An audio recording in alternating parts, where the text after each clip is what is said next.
Good afternoon. I'm Raakhee Mirchandani, anchor and contributing editor at The Trust, WSJ and Barron's Group. And I'm joined today by Robert Shield, engineering director at Chrome Enterprise, to talk about keeping businesses and people safe on the web. Welcome. Welcome. Well, thank you so much for having me. Cyber threats aren't anything new. We know that. What are some of today's kind of innovations that can support people as they browse? You're absolutely right. They're nothing new. Cyber threats have been a concern really ever since we started networking computers together back in the 70s. When you look at what we've done over the last 15 years at Google Chrome, we've really built in layers of protection against all the different types of threats that people deal with every day, from malware downloads to malicious content to phishing and having your password stolen. And we've really been building these layers around the browser as people use it. We think really when we think about security, one thing I would really like to touch on is not just all the layers of technology we're building. It's also a mindset and a process about how we approach this. This is why we have programs, right, like our vulnerability rewards program, where we actually pay researchers to come out and try and find holes in what we've built. Last year alone, we paid out $4 million to researchers just finding holes in our products.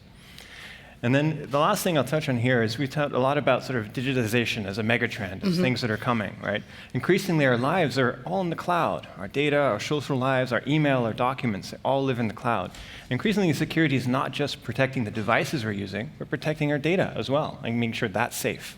And at Chrome, we're building in data protections we call secure enterprise browsing that really help with this. How are you balancing sort of keeping people safe, but also maintaining the user experience?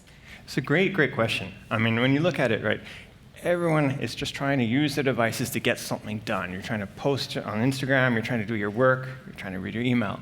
Right? You're not there to make security decisions all the time. It's like, do I want to grant permission to this thing at this time? No one knows, right? So when we think about security, well, it's foundational to everything we do. We try to make it invisible, make the right thing happen by default, wherever we possibly can.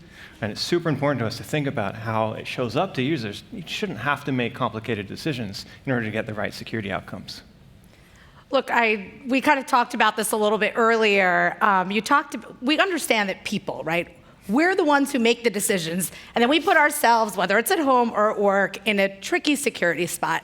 How do you sort of human-proof that experience? So much so. I mean, totally honest, we are the weakest link in computer security, right? When something goes wrong, it's very often because I downloaded a file I shouldn't have, I put my password in the wrong website, right? And everything that we've been building has been taking this into account. Layers of protection from anti-phishing, right? If you're going to a website that looks like your bank but isn't your bank, we'll try to let you know, right? So you don't end up putting your password in. Same thing with downloads. If you shouldn't download that file, we'll tell you about it. Right? And we try everything we can to make this happen so that the right thing happens by default. What about passwords? Oh, gosh.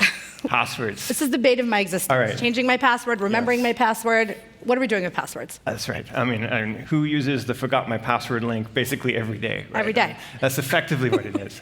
So passwords are interesting, right? They are effectively, I have this name or this word that I remember, my pet. Sometimes your password and your name are the same, for example, right?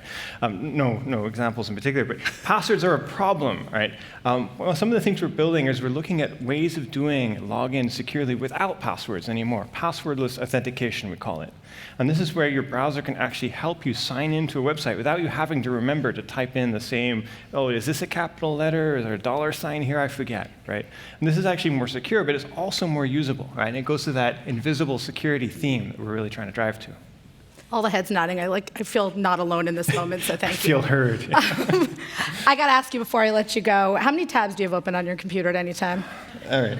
It's a little embarrassing. I am in the bucket of tab hoarders. Usually 200 to 300 tabs at any given point. Oh, gosh. Right. I know my people are out here right now. There are some of you who have this. So we've been building all kinds of performance enhancements to let hundreds of tabs exist. We have tab organization systems. We have all of that kind of thing. But at the end of the day, I'm in that category of tab hoarders. Sorry to say. I really feel better about myself. Well, thank you so much for this time today. I really enjoyed our conversation. Very much Enjoy so. the day, everybody. Thank you, Raakhee. Thank you.